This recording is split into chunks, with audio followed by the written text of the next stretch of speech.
Awesome. Hi, Tendai. Nice to have you today on the Pay for Me Cross Border Stories podcast. Thank you for having me. I'm excited. Yeah, super excited. Where you calling? Where you take the call from today? Joining from, yes, I am joining from Canada, Montreal. Je parle Montreal. How's the weather français. out there? It's raining right now, but it's not too bad. It's just summer rain. It's actually really nice. You guys are lucky. We're like getting in the really high, like super high. It was extremely hot yesterday out here. Oh, it is hot. I forgot to mention that it is very, very hot. It's very hot. I just came back from a 4-day camping trip and I have mosquito bites everywhere. So it's hot. Camping, So that's interesting. I'll come back to that in a little bit. Camping for I don't think that's an activity a lot of people like us, a lot of black people, want to get involved, especially, I've had a lot of mixed conversations around camping. So yeah, sweet. yeah, I So don't recommend. everybody, sorry. I said I don't recommend it. Okay. I'm gonna hear all about it here in a minute. So, welcome to today's today's episode. I have with me here Tendai, and I'm not very sure how to say your last name, but Tendai Kumire. Is Yeah, that that's how you perfect. say it? Okay, Yes, good. I sometimes I struggle with saying, Southern African, Eastern African names, so pardon me. perfect. All Perfect. right, so we have Tendai here. She is a communication professional with rich cultural background spanning from Zimbabwe, South Africa, England, and the United States. And I would also add Canada because she is currently living in Canada. With her strategic organization communication degrees, she's excelled as a leader in communications and has worked across diverse projects. She's passionate about fostering relationships with organizations and individuals, and she focuses on addressing change management that needs cultivating cultural competency. Something I really would love to dig into a little bit as just looking through the experience, Yes. through your professional and career experiences.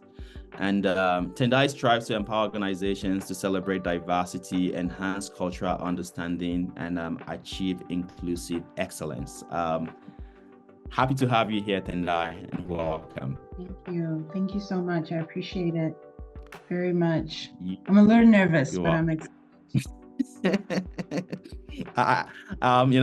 It's going to be chill. We're gonna have a conversation about how to help, the next generation of international students and immigrants, figure out what to do and what not Yeah. to do and how to navigate life. So super excited to have you. So can you just kind of like, tell us a little bit more about yourself, maybe go, a little bit deeper and how would you, how would you, introduce Tendai to just an average Joe that doesn't even know you? Yeah, sure. I am from Zimbabwe. That is the land of my birth. I'm proudly Zimbabwean. Proudly. I will not want a citizenship from any other country than my own. That doesn't mean I won't take advantage of the opportunities other countries give me, but I am very much an African girl through and through because that's the place that made me who I am. That is the place that taught me how to treat other people. And my African heritage, I think, is what informs how I move into the Western world. So I was raised by a single mom with my older sister and I in Zimbabwe. And one of the things that she taught me was that you always have to remember where you come from. That was something she always said. When I was young, it didn't make sense. I was like, that doesn't make sense, Mom. What do you mean? I know where I'm from. She's like, no, I don't mean geographically. I mean like your essence of who you are. And when you remember where you come from, it helps you to know how you want other people to view you, like the type of person you want to be. And I think with her advice, she made sure that we got to have every advantage that is available to us, go to good schools, have extracurricular activities, because in her mind, she felt that that is what would help you excel wherever you find yourself. And when I moved to South Africa in 2006, I really didn't struggle to fit in or to navigate another country because, growing up in Zimbabwe, as most people know, Zimbabwe went through so much as a country itself. You kind of were forced to be resilient as a Zimbabwean. Yeah. And I think that's with everyone in Africa. Our country's situations, whether politically or socially, help us to grow up quicker than most people in other countries. So I think I'm someone who is very much a global citizen. I love learning about other cultures. And I feel like I can learn from other cultures, but at the end of the day, what raised me is what informs who I am and the decisions I make. So that's kind of how Tendai as a person is. That's pretty amazing. Zimbabwe has been one of those places I've always wanted to go. And, I think I'm getting closer to being able to get to Zimbabwe someday. So when it's time, I'll come talk to you about, those tips. Give me tips on how to enjoy Zimbabwe. Please. You are more than welcome. I love our beautiful continent. So, from Zimbabwe, you've lived in South Africa and then you've lived in the United States. What is the link between, Zimbabwe, South Africa, the United States, and now Canada? Sure. So what brought me to South Africa was my sister. She and her husband had moved there after he got a job to work for Stats SA because he's a statistician. And when he got a job there, they moved as a family with my nephew and set up shop there in South Africa. And that's where they still are till today. They've been there for many years.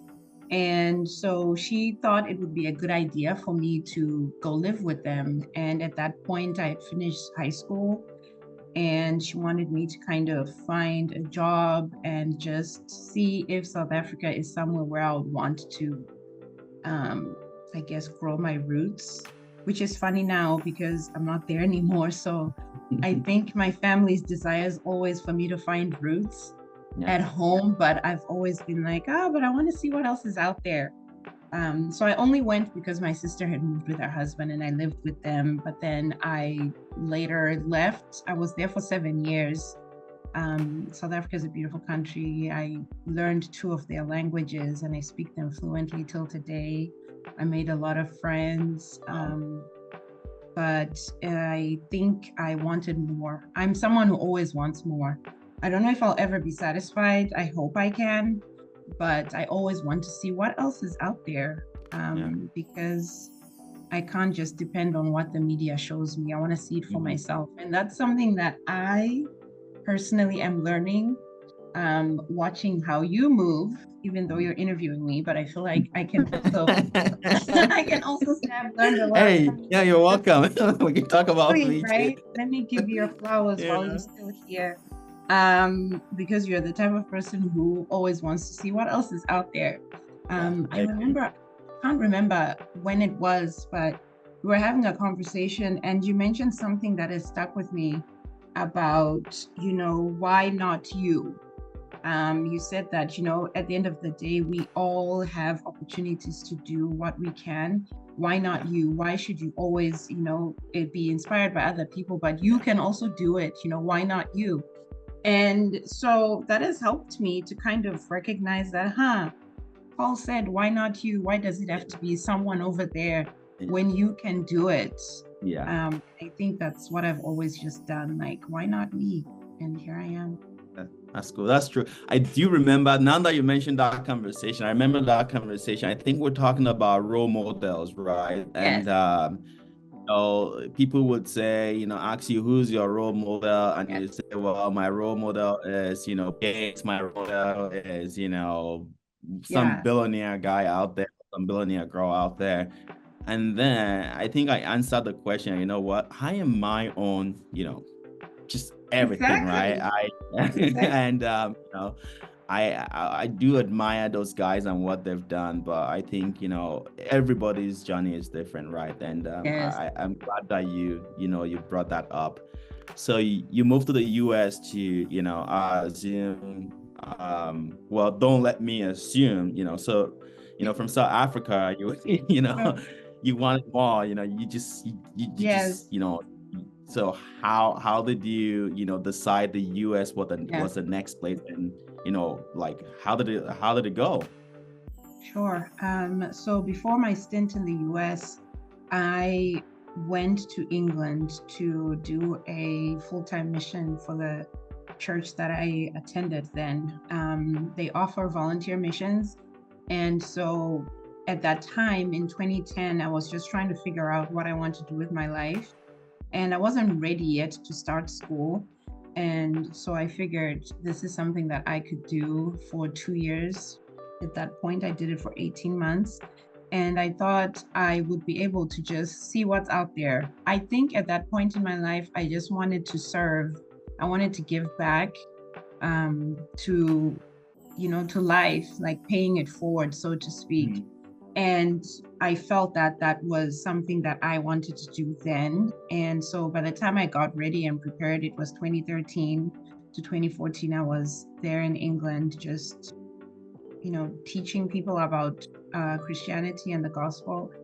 And while I was there, I then realized that I actually didn't know everything that I thought I knew on an intellectual level. I felt like, sometimes when you feel like you know things, but you need Yeah, concrete evidence to back it up. You can't just yeah, say, I know something yeah. without actually having the intellect to back it up. So I decided to go back to school. And by the time I got back to South Africa, I did not know how to begin the schooling process. And a mentor I had met when I was in England suggested I look into schools in the US because they offered scholarships for international students. And so through his guidance, I was able to do a little bit of research to see if there's a school that can be accommodating for me, yet affordable, but also um, not be like in thousands and thousands of dollars of debt Mhm. after. That, And so yeah. that's how I found myself in the US and went to a school in beautiful Idaho and got my degree in communication. I started as a business major because I thought I was a business minded person because I wanted to make money. Hmm. I told myself, I want to make money, and my mother was a successful businesswoman, so I thought I would follow in her footsteps. But funny enough, the mentors I met at university were asking me, what do you want to do after you graduate? And I told them, I want to be a business person. I want to make money. I want to invest in things. And the more I spoke about my endeavors, the more they said, actually, that doesn't sound like a business person. You're talking more as someone who wants to make an impact through people, like creating relationships instead of business. So why don't you look Hmm. into a different field? So that's kind of how I found myself in America, really. I just wanted more and I wanted structure. That's amazing. One key thing I love from what you've said so far is kind of like the role of mentors, right? Even for you coming to the US to come study, you talk to a mentor Yes. that kind of like helped you identify some of those key things in terms of hey, Yeah. look at it this way.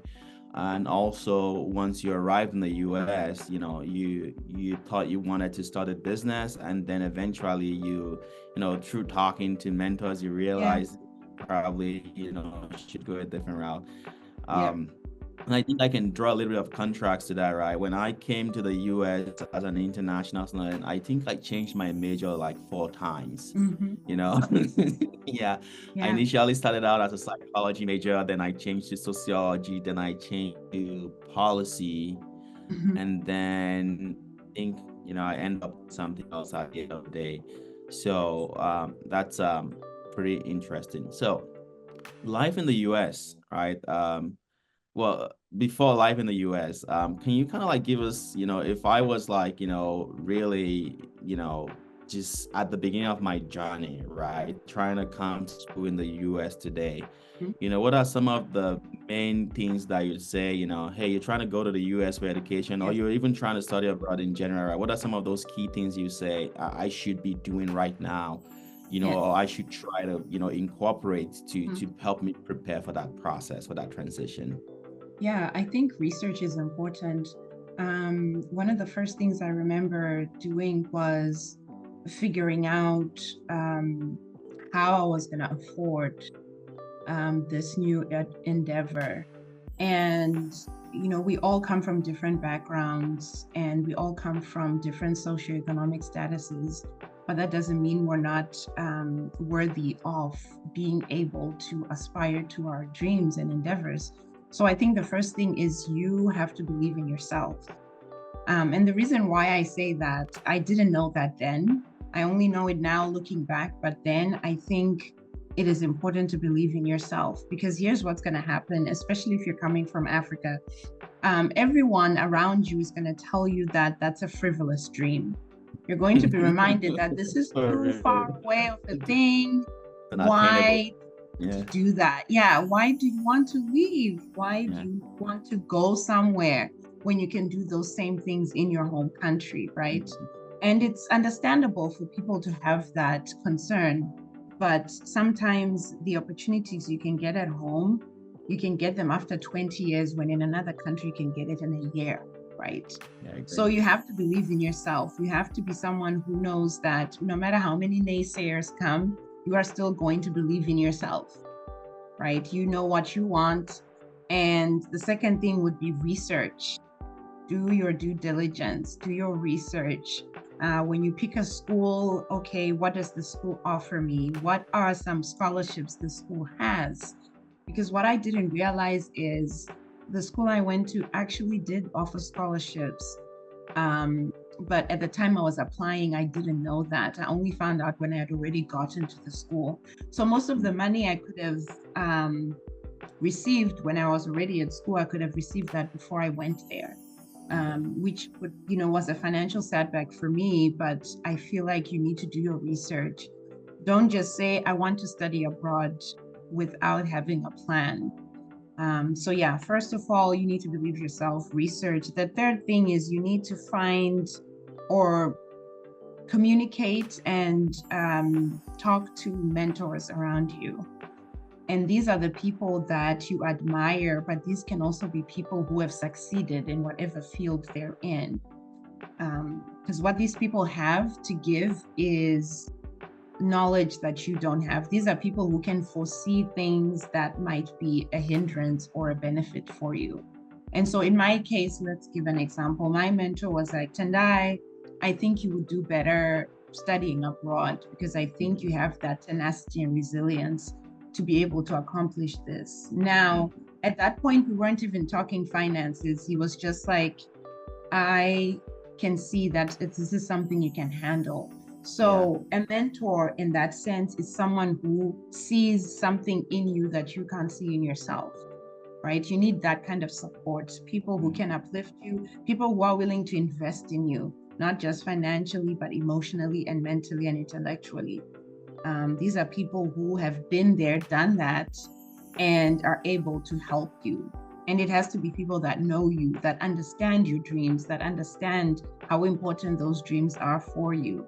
You don't just want someone who's a mentor whom you think is your friend who likes your photos on Instagram. That's not a mentor. Yeah. You want someone Yeah. who actually has walked that path and they know.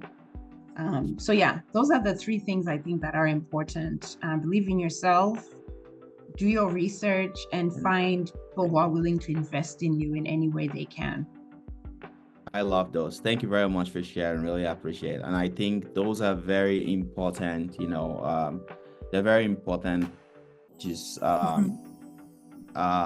advice basically. I think people who do these things, they more than more they often succeed, in Yeah. terms of figuring it out. So thank you for sharing.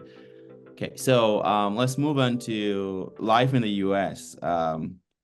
You had mentioned you went to school in beautiful Idaho. I think I went to school in Idaho, and it was quite an interesting experience for me, right? There was a lot of fuss. It was a lot of Mhm. everything was new. I was new to the Yep. country, I was new to the state, and I was new to the city where it was just it was there's this, you're a minority, but then you are a Mm. minority of the minority, especially Yes. in this location. So Yeah. how was that, just going to school in Idaho, and also just figuring it out, and just balancing everything. What was the experience like? I think for me it was not easy because I was naive when I left South Africa. I think that's something I can probably add to that list of things to be aware of is you need to understand the culture that you're going to move into. And that's where cultural competency comes in. And Yeah. that's why now I am passionate about it. But then, because I failed at it, now I can see how I can help others, right? Yes. I think for me, I was naive in not understanding that going to America means I'm going to be learning a new language, and that's just basic. The English we speak back in Africa is completely different to the English they speak in America. Most of the Mm-hmm. things I didn't understand, how they spell words, and kind of understanding social cues. Yeah. Because in Africa, we are very direct in how we Yeah. communicate with people. Mm-hmm. And no one finds offense in Yeah. Africa when we are direct. That's how Right. we communicate. That's Yeah. our shorthand. In America, for me, it was difficult because people took my directness for arrogance Yeah. or for just being aggressive. Mm-hmm. And to me, I didn't understand that because I was like, but that's how we speak where I Yeah. come from. So I Yeah. had to learn that no, here people are not used to directness, which is a shame, Mm-hmm. I think. Yeah. But Yeah. when in Rome, you have to do what the Romans do. So I had to learn to be more conscientious of how I communicate with people and understand that we're speaking different languages, even though it's English. Yeah.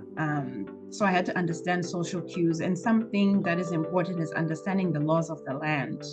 Yeah. It sounds really basic, but I feel like that's important because I did not know that crossing the road Mm-hmm. where it's not a crosswalk is a crime. Yeah. Because in Africa, you're safer crossing in the middle of the road than Yeah. going to a traffic stop. Yeah. Yeah. So little things like that you need to be aware of, that other countries have a different way of doing things, and what you think is okay back home is not going to be okay in someone else's country. Yeah. But that's just surface level stuff for now. Yeah. Yes. Thank you. Thank you for sharing. I love that. And I love the fact that you had, shared kind of like those differences, right? For me, when I came to the US earlier, was kind of like when I have conversations with my professors, right? Like, especially I had to go take English 101. Like I have like degrees back home, right? And I had to go take English 101.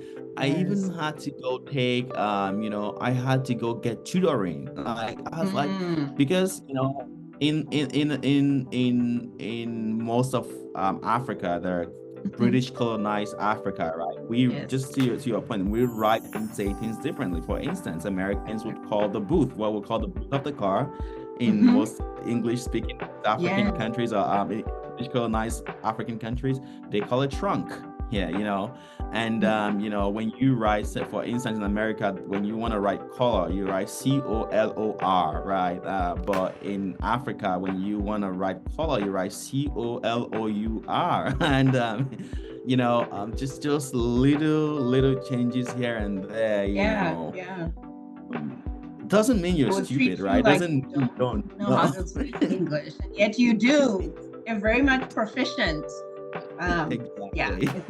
that is a big one, I think, with anyone, because I think as Africans, that's something that we need to recognize, that before you even go to where you're going, you're already excelled. Yeah. You're already someone who knows what they're doing. And I think that's why most Africans tend to shrink themselves when they come to the US. And I would say, don't do that. Don't shrink yourself, because you are coming with a lot of knowledge and understanding. I mean, Mhm. everyone in Africa speaks more than one language, just in Yeah. general. That's like Yeah. normal, Yeah. right? So it's not easy for people to be able to be proficient in a lot of languages. So already you're ahead of the pack, in my Mhm. opinion. And Mhm. you're resilient because you're growing amongst different socioeconomic stuff that you're dealing with in your own country. And Mhm. then education, we are way ahead in our education Yeah. pursuits, and we are already on top. So the disadvantage is when you go to America, you're brought back to level one, Yeah. because they don't trust the credentials you're coming in with, even though they're solid Exactly. Yeah. credentials.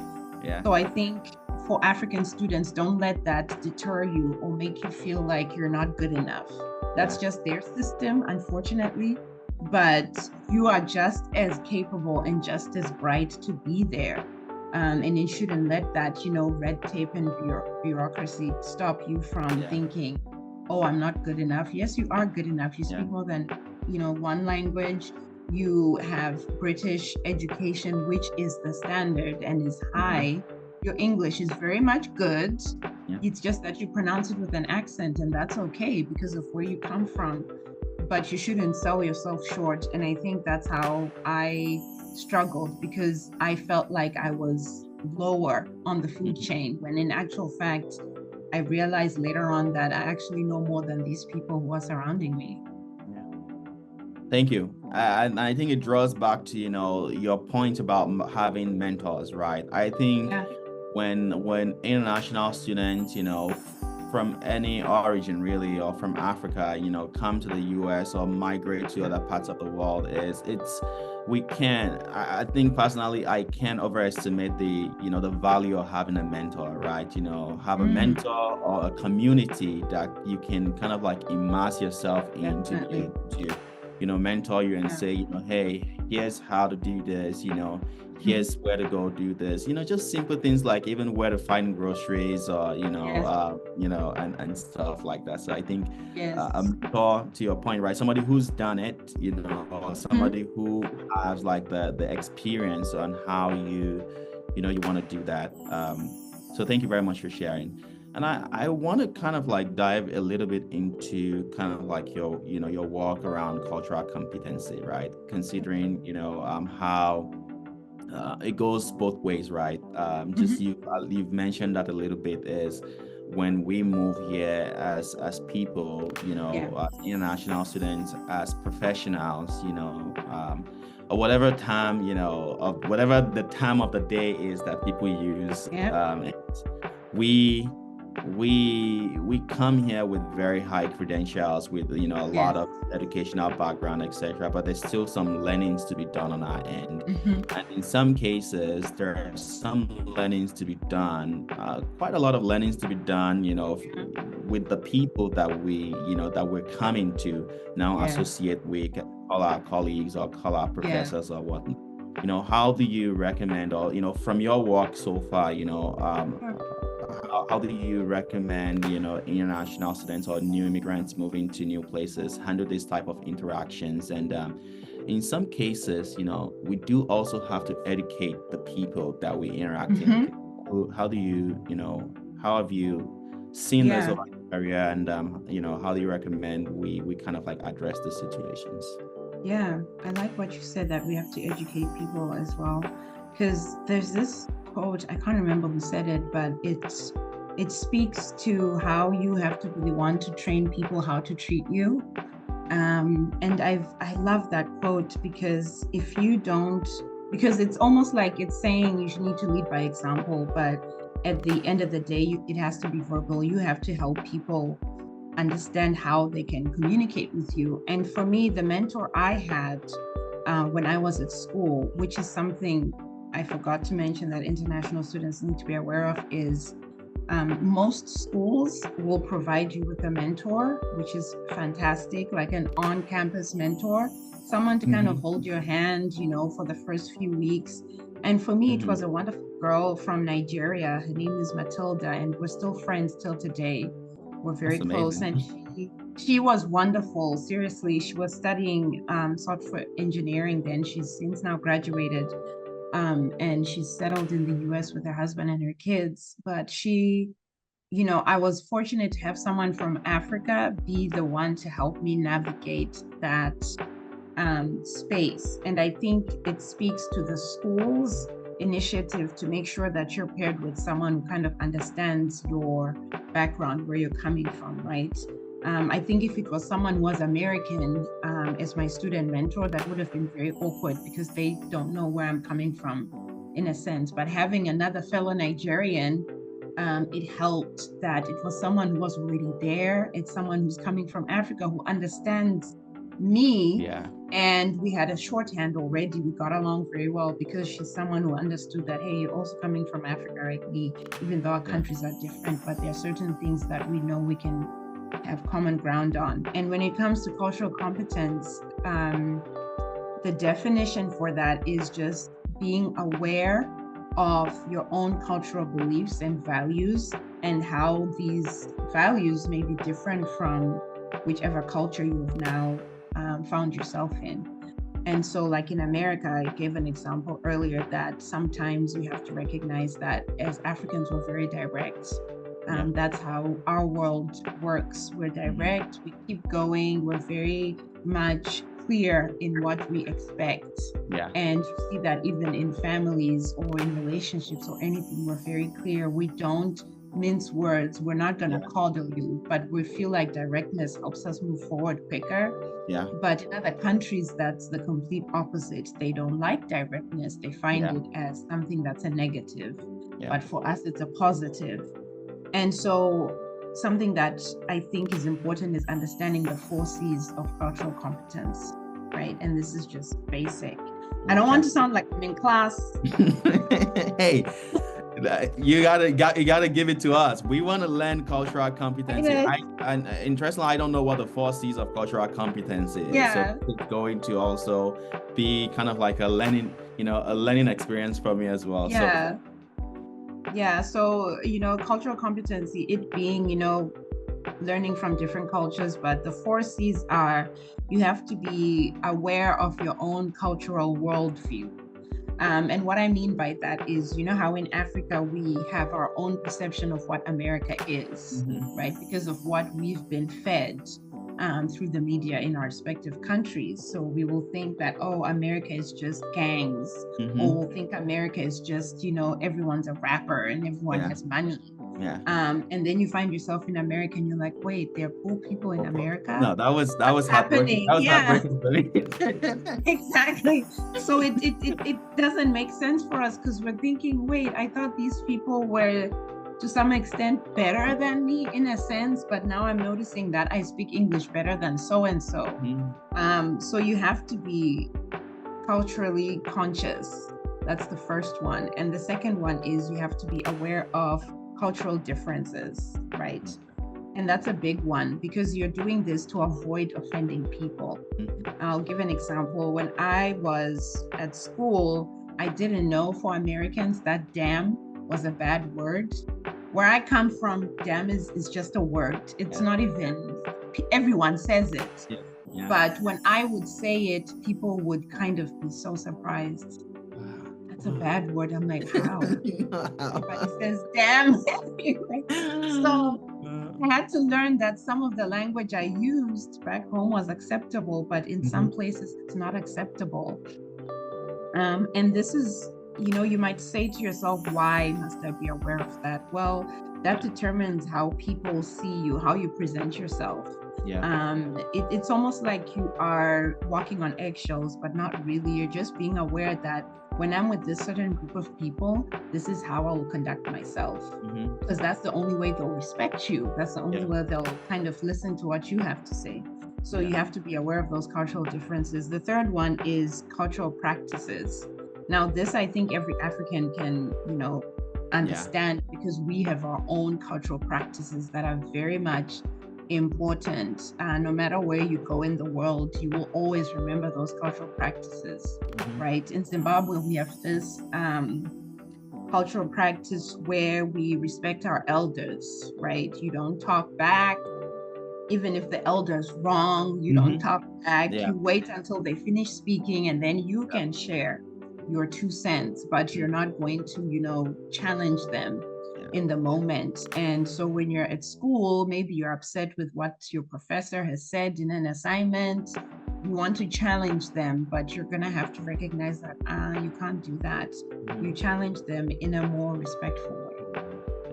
You're not just going to, pop off at your teachers, but it also means that you are understanding that some cultures are just not aware of your cultural beliefs. Like, you have to tell people of your cultural beliefs. Like in most cultures, it's rude to stare at people. It's very simple, but in some cultures it's frowned upon. Why are you looking at someone like that? And it's something that in other cultures it's normal. And then the last one is just understanding cross-cultural skills. And this means that you are bringing in your skills that you have learned from where you're from, and you are using them to elevate the society you're now part of, right? I think everyone who comes from Africa is a natural born leader, because we are taught from a young age to be leaders, whether a leader in the home, a leader in the community.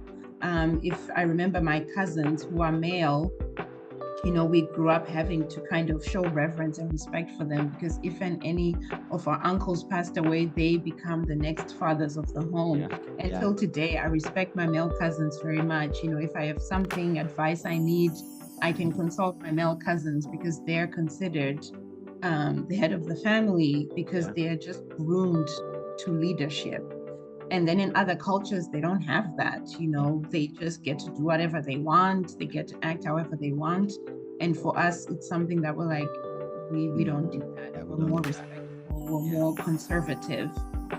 We don't just do what we want. So I think cultural competence, in an essence, is just being aware of other cultures and bringing your own elevated skills and making that society better for it. I love that. I think I needed that like yesterday, Came too late. Yeah, I know. I found myself in situations whereby, I would have needed to be able to understand kind of like that cross-cultural competency, platforms where, I'm able to identify that just because they don't do things a certain way does not make them stupid, or also does not make them superior, and vice versa. So pretty cool. Very much. Thank you. And we're getting closer rounding up here. Is I just wanted to get your 2 cents on personal and career development for international students. You've come through this whole journey where you lived in Zimbabwe, you've lived in South Africa, you've lived in England, you've lived in the United States, you now live in Canada. Like that's just you've 5 seen countries. I know, like you just you've seen all of this, right? And I would love to just some 2 cents in terms of, if I was an international student, just arrived in the US or already here, and I'm thinking, how do I position myself, for personal career advancement? Would like your 2 cents on those, please. Yeah, I think number 1 is attend everything. Because some things universities have is like career fairs or information sessions where other companies will bring their representatives to a school. And then if you're interested in that, not company necessarily, but if you're just interested in that business. You get to learn how that business runs. You get to ask questions. That's all I did. I was notorious for that. I would go to, and I went to Goldman Sachs information sessions. I had no business there because that was not even my major. But I went so that I can network, so that I can get to meet other people. Because what happens is when you're in a room full of people who are interested in the same thing, you already have found a community, right? Just by virtue of bodies being in a room.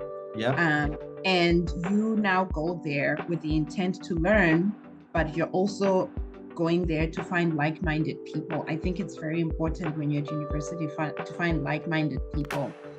And I think it's important to stay focused. Know why you're there. You know, are you there for school or are you there for other things? Like, know why you're there. You can't be distracted, because trust me, there are many shiny, beautiful things that, you know, any country will offer you. So many things. But you need to remember why you're there, right? You have to personally be in charge of your own future. So what going to informational sessions does is it gets you to meet people who are in the industry. You can connect with them on LinkedIn. Those are the people you're going to need if and when you need a job or career change. Meeting other students who are there helps you find people that you can always talk to, friends in the same environment, in the same career thing. And something that I would advise you to do on a personal level is watch a lot of TED Talks. Like, even before you go to that country, do it at home. Like right now, I'm taking classes on the Harvard Business website. It actually offers free courses, right? I didn't know that. I just found out. So I'm taking free courses right now in leadership and cultural competence that they offer. So some of the things you can have it before you get there.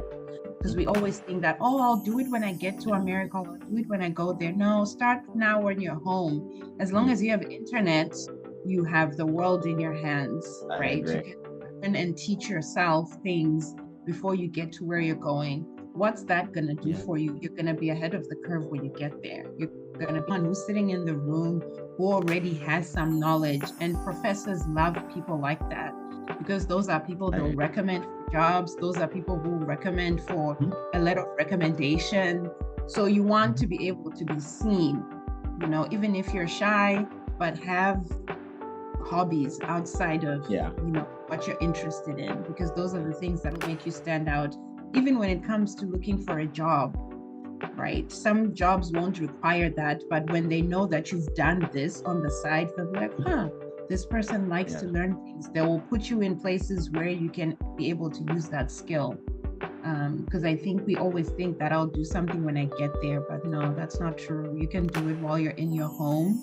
When I was in Zimbabwe, in South Africa, I was very much invested in what's happening out there at home before I knew I could be there. And I think sometimes the universe will find people who will help you get there once you put your mind and focus into those things. I agree. Thank you very much. I really like that. I like the piece about, you know, just finding people in your circle, right? And also kind of like just doing things that before you arrive, you know, just being proactive, right?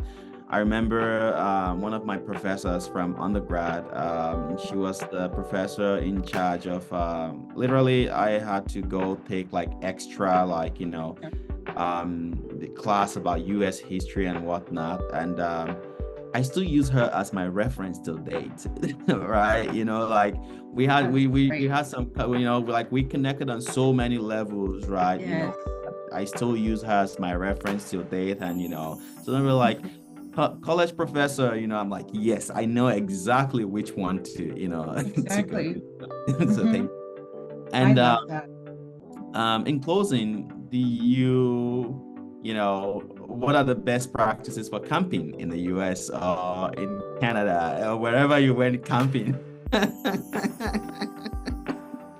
You said you wouldn't recommend it, but, you know, what are best practices?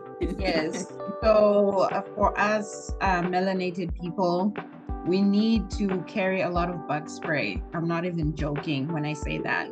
The mosquitoes we're used to back home are kind compared to the mosquitoes overseas. The mosquitoes overseas don't like us. They're very aggressive. Like I saw a snake, I got bit by so many bugs. So bug spray. And something that a mentor once said to me was, there's no such thing as bad weather, it's bad aim. And that has stuck with me for years. Yeah. He's like, I don't like when people complain that the weather is bad. The weather is not bad. It's you who wasn't prepared for the weather. So I think that goes just in life in general, just always be prepared. And something that I just want to say about kind of how to navigate just, trying to find yourself in a new country is you need to learn to advocate for yourself. That is a big thing. My sister taught me this, and I've used it a lot in my college years, and even now. You need to learn to advocate for yourself. Sometimes just because someone is in a position of authority doesn't mean that they know what they're talking about. Yeah.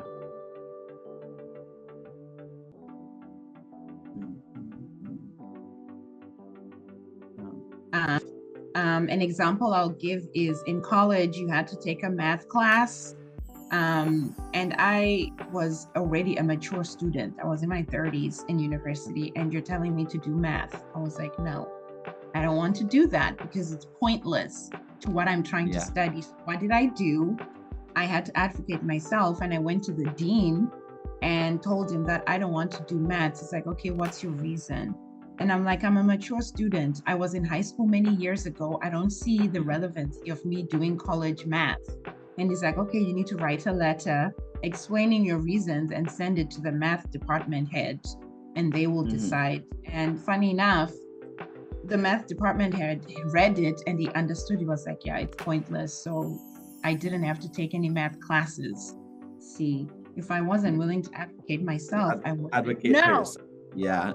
Right.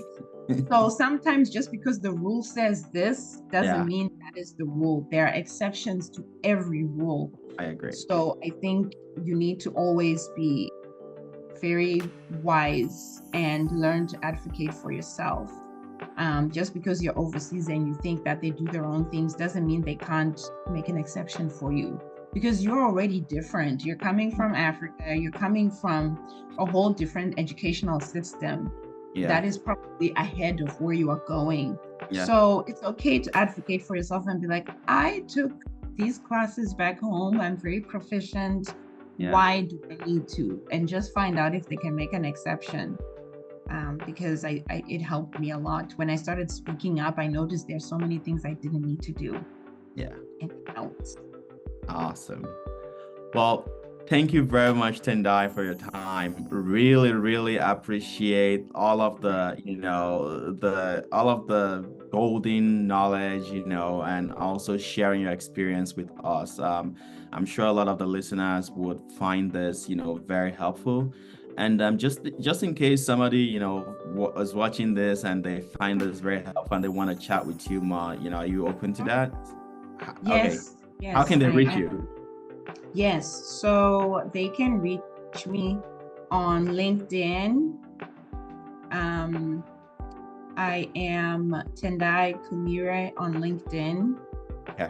They can reach to me there. And if they don't have LinkedIn, I created my business Instagram account. Okay. They're welcome to follow me there. I guess you guys within the description. I'll share it with you so that it can be accessible to people. They can talk to me there, and I can help as much as I can. And something also that I want to share with that is not everyone has all the answers, but sometimes we can direct you to where you can get answers. So, I'm not promising that I have answers to everything, but I can direct you to something or somewhere that can help you. And, that's always nice. That's amazing. Thank you very much for your time, Tendai. So if somebody wants to reach out to you after this, they should look up LinkedIn Tendai Kumire, and I will add the Instagram account as well for those who don't have LinkedIn. And I like the piece you closed with, we don't have all the answers, right? So that's why we need a community. So in some ways, if somebody don't know something, at least they can know somebody who knows something, and we can help each other. Yes. So thank you very much for coming, and enjoy the rest of your day. Thank you. I will. Have a lovely day, and thank you for having me. Yeah, you too. Bye.